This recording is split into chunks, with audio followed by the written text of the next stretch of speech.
President, how will you, Mr. President, how will you deal with cabinet secretaries who are non-performing? Sir, I'm here. Will you be giving them a deadline? Papansin ka talaga sa atin yun.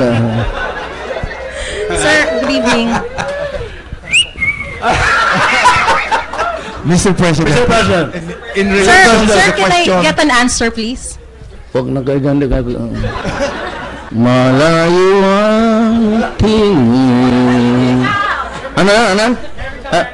Sir, how will you be dealing with cabinet secretaries who are non-performing? Will you be giving them a deadline, like for example, 6 months to perform, and if they do not give you this lahat ito, performance?